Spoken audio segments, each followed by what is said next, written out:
Friends, मैं कविता Agarwal from Haryana Nepal. आज का मेरा टॉपिक है team spirit. So friends, what is team? It means people doing something together.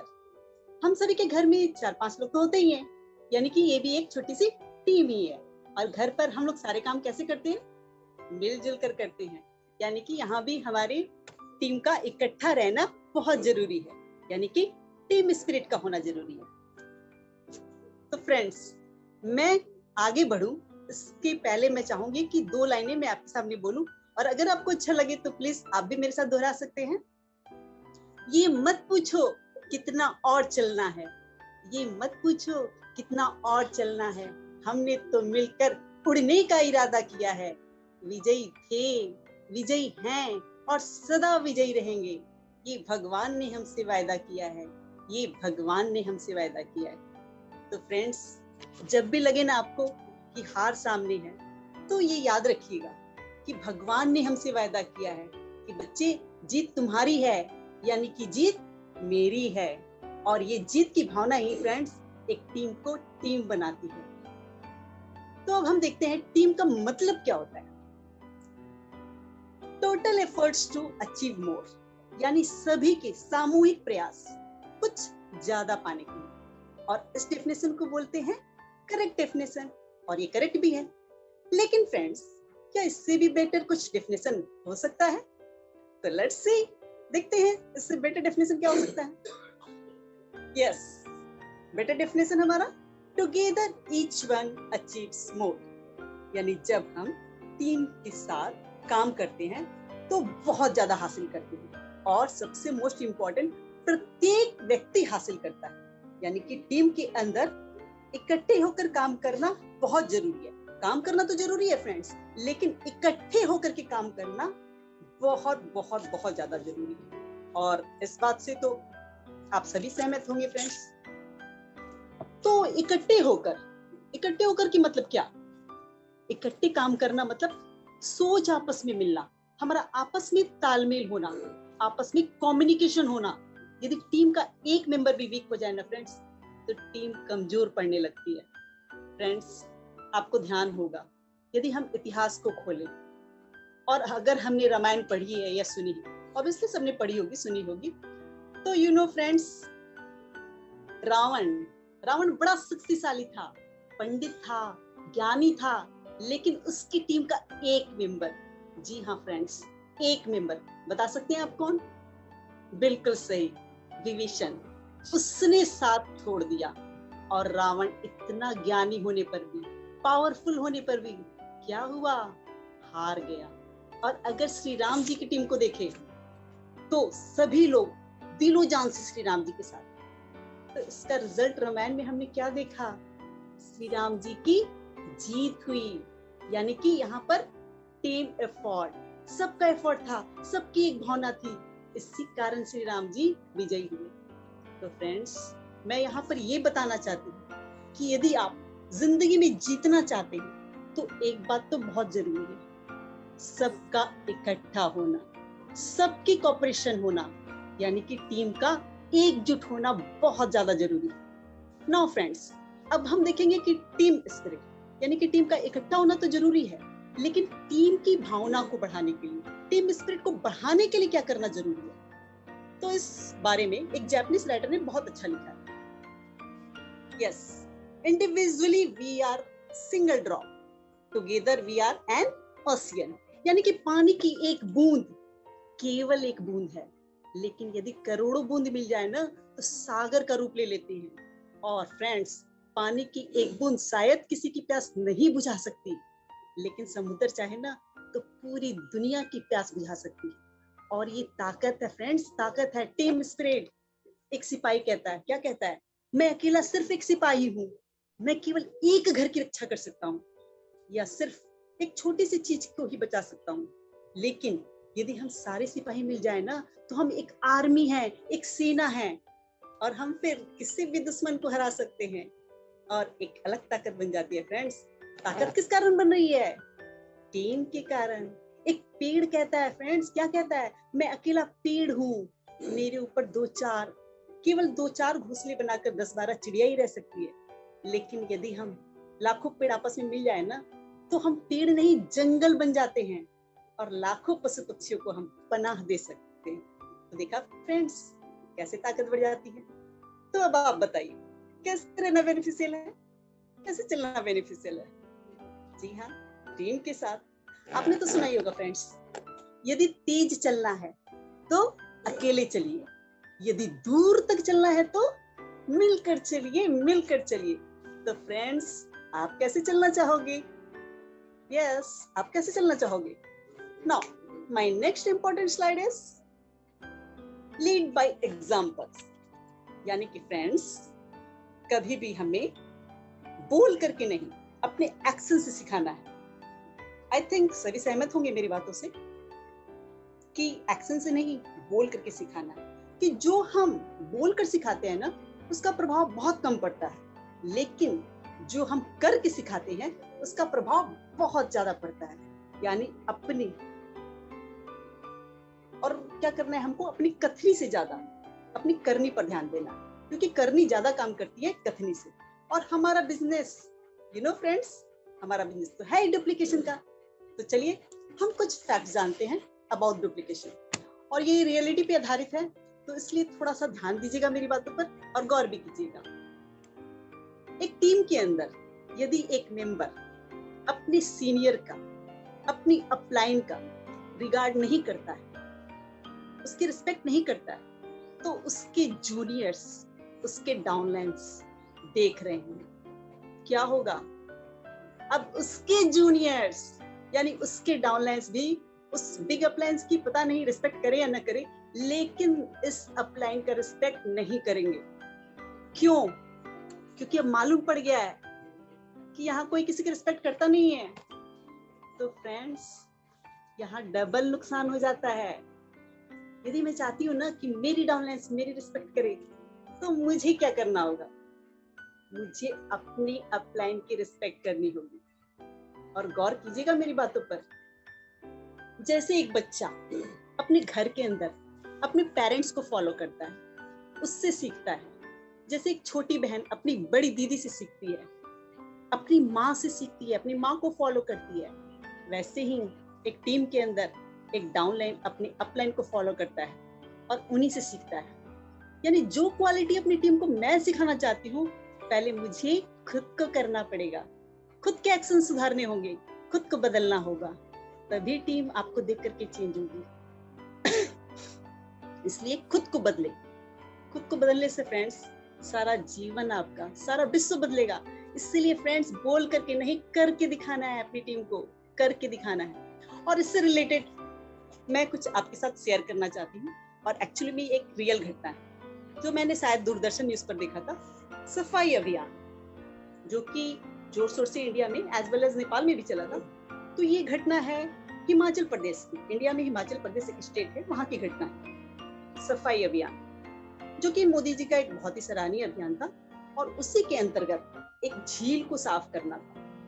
वहाँ एक बहुत बड़े ऑफिसर ने वहाँ के आसपास के जितने भी गवर्नमेंट ऑफिसेस थे, वहाँ के सभी ऑफिसर्स को और वर्कर्स को बुला लिया। और उस समय चूंकि हल्की हल्की सर्दी का मौसम था, तो किसी ने कोट पहना हुआ था, किसी ने सुंदर स्वेटर लगाए हुए थे, किसी ने शॉल लगाए थे, तो कुछ ने ग्लव्स भी पहने हुए थे। और ऐसे में सबको क्यों बुलाया गया? जी हाँ, झील की सफाई के लिए। आप समझ सकते हैं फ्रेंड्स, हल्की हल्की ठंड, हिमाचल के अंदर पानी कैसा होगा? हिमाचल यानी पहाड़ी इलाका, तो पानी भी अच्छा खासा ठंडा ही होगा। तो जिस ऑफिसर ने इस अभियान की शुरुआत की, जिसने सबको इकट्ठा किया, लगभग 200 या 250 लोग आ गए होंगे, तो सबको उस ऑफिसर ने स्वच्छता का महत्व बताया कि सफाई क्यों जरूरी है, और फिर बता करके कहा कि यहाँ पर कुछ टूल्स हैं, इसे लेकर के हमको झील साफ करनी। अब चूंकि लोग वहां पे बहुत पहुंच गए थे, तो कुछ को टूल्स मिला, कुछ को नहीं भी मिला। तो जिनको जिनको टूल्स मिला वे झील के चारों ओर फैल गए सफाई करने के लिए, और जिनको नहीं मिला वो भी लगभग सफाई करने की कोशिश करने लगे। लेकिन अब जिन्होंने ये सारा ऑर्गेनाइज किया, जिन ऑफिसर ने, वो सबको इंस्ट्रक्शन दिए, गाड़ी में बैठे और चले गए। लोगों ने देखा और कहा, लो जी, हो गई सफाई। इन्होंने प्रोग्राम ऑर्गेनाइज किया और हमें बोला और खुद तो गाड़ी में बैठ के चले गए। तो देखो हो गई सफाई। अब 1 मिनट के बाद ऑफिसर्स गाड़ी से बाहर आए। शायद उन्होंने सुन लिया होगा। नो फ्रेंड्स, ऐसा कुछ नहीं था।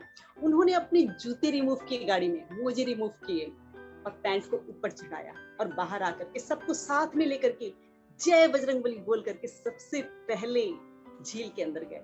और जैसे ही वो झील के अंदर गए ना, बिना टूल्स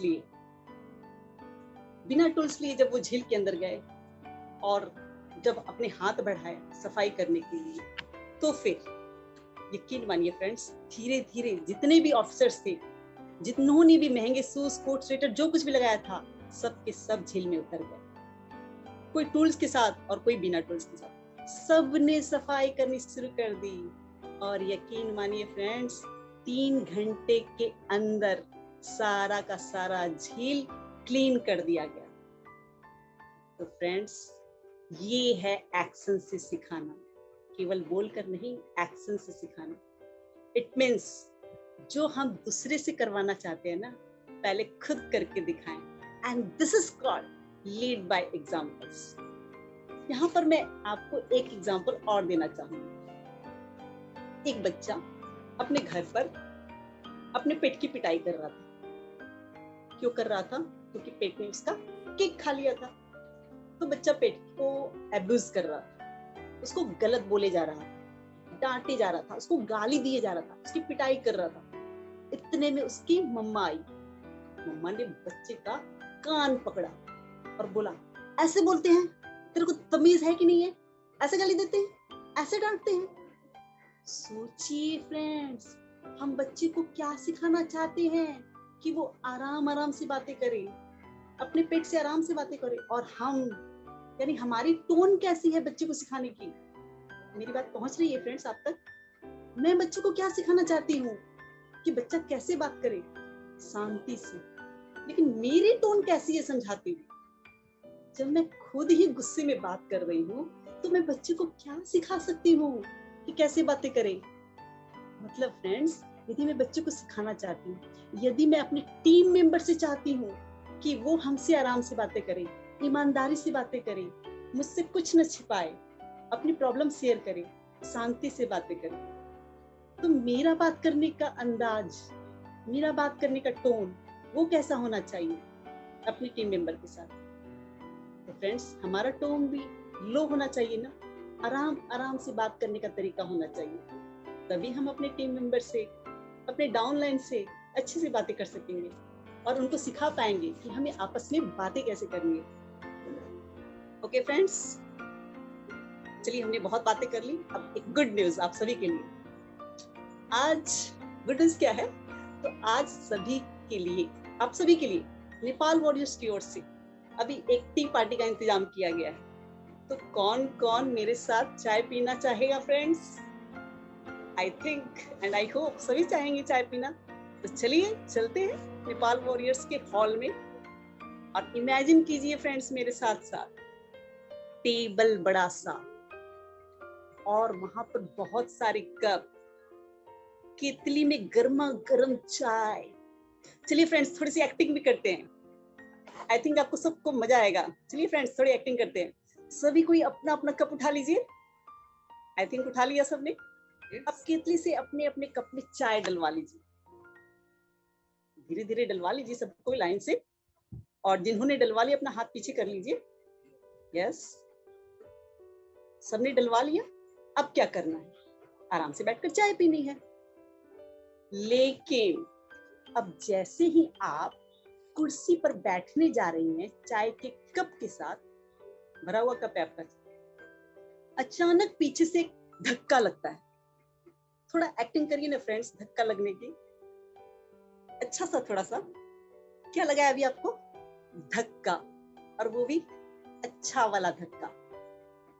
अभी क्या हुआ? चाय गिर गई। अब एक सिंपल सा सवाल, चाय पकड़े रहिए, कप पकड़े रहिए। अभी उसको छोड़ना नहीं है। थोड़ी सी चाय बाकी है ना अभी उसमें, उसको एंजॉय करेंगे अभी। तो एक छोटा सा सवाल, सिंपल सा, चाय क्यों गिरी? यस फ्रेंड, सिंपल सा क्वेश्चन। आप चाहे तो चैट बॉक्स में आंसर दे सकते हैं। चाय क्यों गिरी? यस, क्योंकि धक्का लगा। Very good.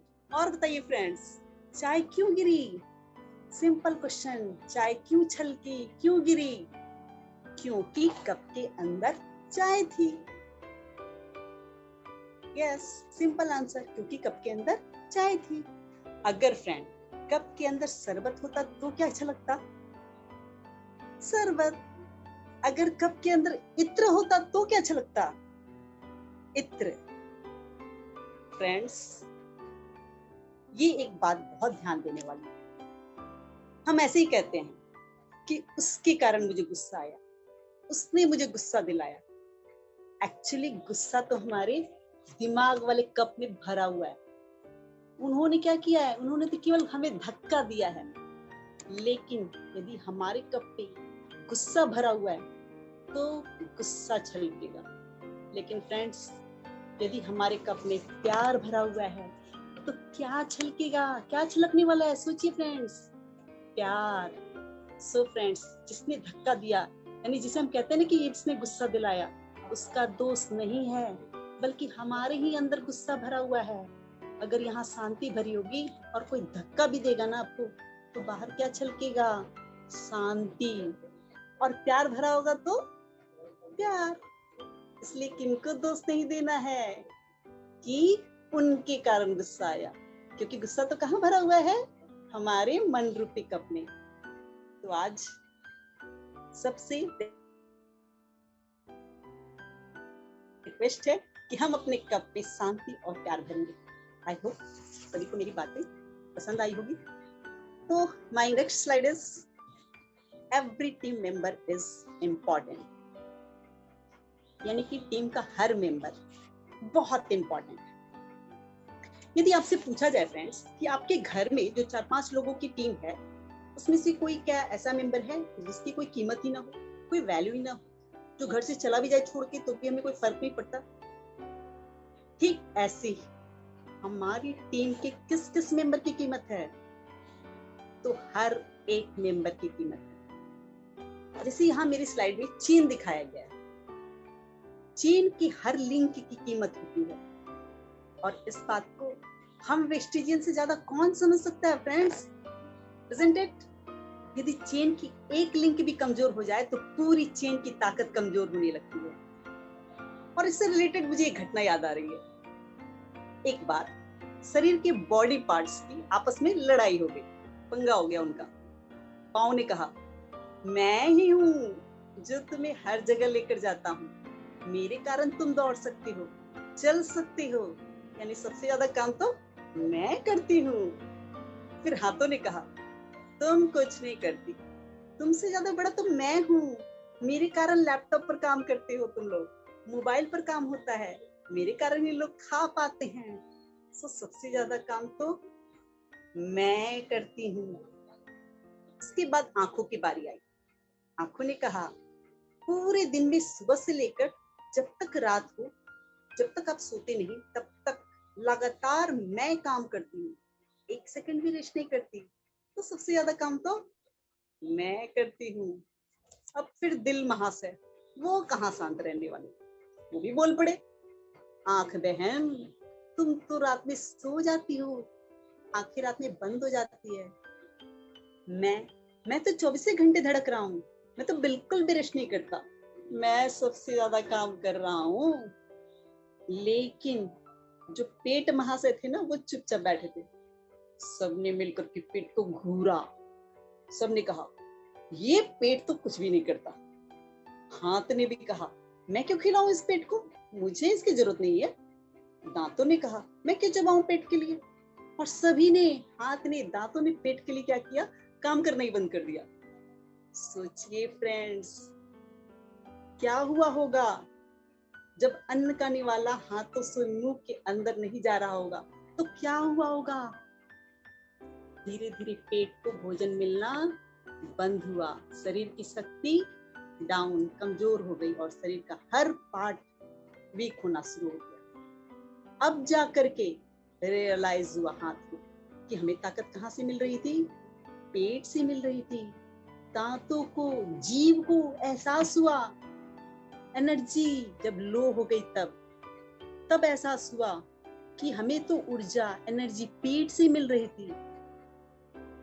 तो फ्रेंड्स, मैं आपको ये बताना चाहती हूँ कि फैमिली का, चाहे वो घर की हो या बिजनेस की फैमिली, हर एक मेंबर इम्पोर्टेंट होता है। टीम का प्रत्येक मेंबर इम्पोर्टेंट है। बट अब क्वेश्चन नेक्स्ट ये है कि हम प्रूफ कैसे करेंगे अपने मेंबर्स को कि यस, आप हमारे लिए इम्पोर्टेंट हैं। तो फ्रेंड्स, यदि हम हर एक मेंबर की बात सुनते हैं, उनको रिगार्ड देते हैं, उनको रिस्पेक्ट देते हैं, मैं ये नहीं कह रही कि उनकी सारी बात मानी जाए, लेकिन यहाँ ये कहा जा रहा है कि उसकी बात को काटा नहीं जाए, उनकी बात को सुनी जाए। यदि टीम के हर मेंबर की बात सुनी जाती है ना, तो उनको ये फील होता है, yes, I am the part of the team, we are the part of the family, and it is very important to show friends कि वो हमारे टीम का इंपॉर्टेंट मेंबर। इसलिए बहुत जरूरी है कि हर एक मेंबर की बात सुनी जाए। सोचिए फ्रेंड्स, यदि कोई एक मेंबर कुछ कह रहा है और हम उसको बीच में कहते हैं, ना ना आप तो चुप ही रहो, आपको कुछ कहने की जरूरत नहीं है। सोचिए फ्रेंड्स, एनर्जी लेवल उस मेंबर का कैसा हो जाएगा, उसका लिंक उस टीम से कमजोर हो जाएगा ना, हो सकता है खत्म भी हो जाए। सो फ्रेंड्स, आप सभी की बातों को सुने, चाहे वो आपका टीम मेंबर हो, फैमिली मेंबर हो, या फिर बाहर कहीं कोई मेंबर क्यों ना हो, उनकी बातों को न काटिए, बल्कि रिगार्ड दीजिए, रिस्पेक्ट दीजिए। और यही है केवल मेंबर्स को अपनी टीम के अंदर बांधे रखने का तरीका। टीम से किसी को हमें छूटने ही नहीं देना है, टूटने नहीं देना है। सबको क्या करना है, साथ लेकर चलना है, क्योंकि टीम जब मिलकर चलेगी ना, तभी हम लंबा चलेंगे, दूर तक चलेंगे। जी हाँ फ्रेंड्स, टीम के हर एक मेंबर की वैल्यू होती है, जो हमें कई बार पता ही नहीं होती। तो फ्रेंड्स, टीम को तो हमने बांध लिया, लेकिन हमें वो छोड़कर कभी न जाए, उसके लिए कुछ और करना होगा। और वो क्या है, हमें टीम के मेंबर्स को अप्रिशिएट करना चाहिए। What do you think friends? कभी कभी ऐसा तो नहीं लगता ना आपको कि ज्यादा तारीफ कर देंगे तो वो सिर पर चढ़ जाएंगे? शायद किसी किसी को लगता हो। तो दोस्तों, मैं आपको बताऊं, आप जितना टीम को अप्रिशिएट करेंगे ना, टीम के लोगों का एनर्जी लेवल बढ़ता जाएगा। चलिए एक एक्टिविटी करते हैं। Are you ready with me friends? Activity time, so let's start. आप सभी अपनी आंखों को 2 मिनट के लिए बंद कर लीजिए, और जैसा जैसा मैं इंस्ट्रक्शन दूं, प्लीज आप उसको फॉलो कीजिएगा। तो आपने सभी ने अपनी अपनी आंखें बंद कर ली। अब सभी आप इमेजिन कीजिए कि आपके सामने में एक आपकी टीम का कोई एक मेंबर बैठा है। किसी भी एक टीम मेंबर को आप अपने सामने इमेजिन कीजिए। कर लिया जी आपने? अब उनसे मुस्कुराते हुए, जी हाँ फ्रेंड्स, स्माइलिंग फेस के साथ बोलिए। मुस्कुराते हुए उन्हें देखिए। क्या बोलेंगे? आप तो बहुत अच्छे हैं। जी हाँ, आप तो बहुत अच्छे हैं। देखिए फ्रेंड्स, आपके चेहरे पर भी स्माइल आई ना? तो और बोलिए, आपके अंदर तो बहुत टैलेंट है। हाँ, आपके अंदर बहुत टैलेंट है। और बोलिए फ्रेंड्स, आप तो सदा मुस्कुराते रहते हैं। हाँ, आप तो सदा मुस्कुराते रहते हैं। उनकी पीठ थपथपाइए फ्रेंड, और बोलिए, आप तो बहुत खुश रहते हैं। मैंने आपको हमेशा खुश देखा है। आप चाहे तो उनके कंधे पे हाथ रख सकते हैं। बोलिए, आप इस टीम के बहुत इंपॉर्टेंट मेंबर है। यू नो, आप इस टीम के बहुत इंपॉर्टेंट मेंबर हैं। आप बहुत लकी हैं। यस फ्रेंड, आप उनके सिर पर हाथ रख के बोल सकते हैं, आप बहुत लकी हैं, क्योंकि आपके सिर पर तो भगवान का हाथ है। हाँ, सच, आपसे मिलकर दिल बहुत खुश होता है। हाँ, सचमुच आपसे मिलकर दिल बहुत खुश होता है। मैं बताऊं, आपसे मिलकर बहुत अच्छा लगता है मुझे। सच, आपसे मिलकर मुझे बहुत अच्छा लगता है। So friends, you can now open your eyes. अब बताइए मुझे कैसा लगा आपको? किसी को अच्छा बोल करके आपको कैसा लगा? तो यहाँ पर मैं ये बताने की कोशिश कर रही हूँ कि यदि खुश रहना है आगे बढ़ना है, टीम को जोड़ना है, टीम स्पिरिट बढ़ानी है, तो दूसरे को अच्छा बोलना है। यकीन मानिए फ्रेंड्स, इससे दूसरों को फायदा तो होता ही है, लेकिन उससे पहले हमें खुद को बेनिफिट होता है, खुद को अच्छा फील होता है। हम जो शब्द दूसरे को बोलते हैं ना, वो सबसे पहले हमारे कान में जाता है और उसका प्रभाव हम पर ही सबसे ज्यादा पड़ता है। तो अब से दूसरे को हम क्या नहीं बोलेंगे, कोई भी गलत वर्ड्स नहीं बोलेंगे, बल्कि उनकी क्वालिटीज को अप्रिशिएट करेंगे। फ्रेंड्स, हमें ये तो याद रहता है कि हमने टीम के लिए क्या किया, हमने दूसरों के लिए क्या किया, पर कभी ये भी याद रहता है कि दूसरों ने हमारे लिए क्या किया, दूसरों ने हमारी टीम के लिए क्या किया। तो फ्रेंड्स, हमें ये भी याद रखना चाहिए। और लास्ट में फिर मैं अपनी 2 लाइनें रिपीट करना चाहूंगी, अगर आपको अच्छा लगे तो मेरे साथ रिपीट कीजिएगा। परेशानियों में भाग जाना आसान होता है, परेशानियों में भाग जाना आसान होता है, हर मुश्किल जिंदगी का इम्तिहान होता है। हिम्मत हारने वाले को यहाँ कुछ नहीं मिलता। जी हाँ, हिम्मत हारने वाले को यहाँ कुछ नहीं मिलता, आगे बढ़ने वालों के कदमों में सारा जहान होता है, सारा जहान होता है, सारा जहान होता है। तो फ्रेंड्स, यहाँ पर मेरे साथ कौन बैठा है, कौन बैठे हैं जी आप लोग मेरे साथ? हिम्मत हारने वाले कौन कौन बैठे हैं और आगे बढ़ने वाले कौन कौन बैठे हैं? आई नो फ्रेंड्स, यहाँ सभी मेरे फ्रेंड्स हिम्मतवान ही बैठे हैं, आगे बढ़ने वाले। और अब मेरी लास्ट और आखिरी स्लाइड, जो कि बहुत इंटरेस्टिंग है और मेरी फेवरेट। अपनी टीम के अंदर खूब हंसना चाहिए और खूब मुस्कुराना चाहिए, यानी कि हंसी मजाक होती रहना चाहिए, जिससे कि टीम हमेशा खुश रहे, खिलखिलाती रहे। और जितनी खुश टीम रहेगी उतना ही अच्छा परफॉर्मेंस देगी, उतना ही ज्यादा काम होगा। और फ्रेंड्स, यू नो ना कि ये फन प्रोग्राम्स हमारी टीम में हमारी मैम तो कराती रहती हैं समय समय पर। तो मैं इससे रिलेटेड कुछ आप लोग के साथ शेयर करना चाहती हूँ। अगर समझ में आ जाए तो हंस लीजिएगा, हंसिएगा ही, और अगर ना समझ में आए तो और ज्यादा हंसिएगा। तो लेट्स स्टार्ट। जैसा कि हम सभी जानते हैं फ्रेंड्स कि मैम हमारी हमेशा फन सेशन करवाती है, लेकिन बहुत सारे क्वेश्चन पूछती है मैम हमारी, और वो भी हर सेशन में। Isn't it friends? और मेरे साथ तो अक्सर ऐसा होता है ना कि मैम जितने भी क्वेश्चन पूछती है, मैं किसी का जवाब ही नहीं दे पाती, मुझे मालूम ही नहीं होता आंसर्स।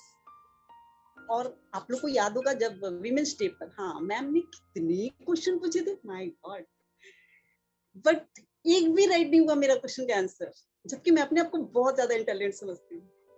उस दिन मैंने अपने आप से प्रॉमिस किया था, मुझे ना नेक्स्ट जब भी मौका मिलेगा मैं मैम से क्वेश्चन करने वाली हूँ। जरा मैं भी तो थोड़ा सा चेक कर लूँ मैम को कि मैम को भी कुछ क्वेश्चन के आंसर पता होते हैं, ये केवल हम ही से क्वेश्चन पूछती रहती हैं। Sorry ma'am. तो मैं वेट कर रही थी मौके का, और आखिर मुझको मौका मिल गया एक फोन कॉल पर, जो कि एक ग्रुप कॉल था। तो मैंने फटाफट से मैम को बोला, good morning ma'am. Good morning Kavita ji. Ma'am, मुझे एक क्वेश्चन पूछना है। जी पूछिए। मैम, अक्कल बड़ी होती है या भैंस? मैम थोड़ा हंसी, भैंस? नो नो नो नो, अक्कल कविता जी, अक्कल। मुझे लगा मैंने शायद थोड़ा सा सिंपल क्वेश्चन पूछ लिया, तो मैंने अपनी चतुराई दिखाई और उसी क्वेश्चन को थोड़ा सा स्मार्टली, थोड़ा घुमा फिरा कर, कॉम्प्लिकेट करके मैम से फिर से पूछा, मैम मुझे आपसे एक क्वेश्चन और करना है। जी कविता जी पूछिए। मैम हमारी क्वेश्चन सॉल्वर। तो मैम फटाफट तैयार हो गई हमारा आंसर देने के लिए। तो क्वेश्चन क्या था? मैम, यदि भगवान आपको अक्कल और भैंस दो में से कुछ एक मांगने के लिए अगर खड़े हो अभी तुरंत के तुरंत, तो आप क्या मांगोगे? मैम ने गेस फ्रेंड व्हाट, क्या आंसर दिया होगा? मैम ने कहा भैंस, और मैं बहुत खुश, क्योंकि मेरे अकॉर्डिंग मैम ने गलत आंसर दिया, क्योंकि अभी अभी मैम ने कहा था ना अक्कल बड़ी है भैंस में, अक्कल, और मैम ने भी क्या मांगा? भैंस। पर डायरेक्ट मैं बोल भी तो नहीं सकती थी ना मैम से, मैम आप गलत हो। तो मैं, लेकिन उसको बताना भी था मैम को, मैम आपका आंसर गलत है। तो मैं थोड़ा इनडायरेक्टली मैंने अपनी बातों को रखा। मैम क्या ये क्वेश्चन का आंसर फिर से देंगी आप, कि अगर भगवान आपसे कुछ मांगे, सॉरी भगवान अगर आपसे भैंस और अक्ल दोनों में से कुछ एक मांगने के लिए बोले तो आप क्या मांगेंगी? मैम ने फिर से कहा, क्या कहा? भैंस। तो मैंने फट से आंसर दिया, मैम पता है अगर मैं आपकी जगह होती ना तो मैं भगवान से अक्ल मांगती। मैम ने कहा सिंपली, हाँ कविता जी, जिसके पास जिस चीज की कमी होगी वो तो वही मांगेगा ना। तो फ्रेंड्स, सॉरी मैम, तो फ्रेंड्स आप सभी ने एंजॉय किया होगा कि टीम में एप्रिसिएशन भी होना चाहिए, हंसी मजाक भी होना चाहिए, और हमें अपने सारे काम खुश होकर के टीम में करना चाहिए। Thank you.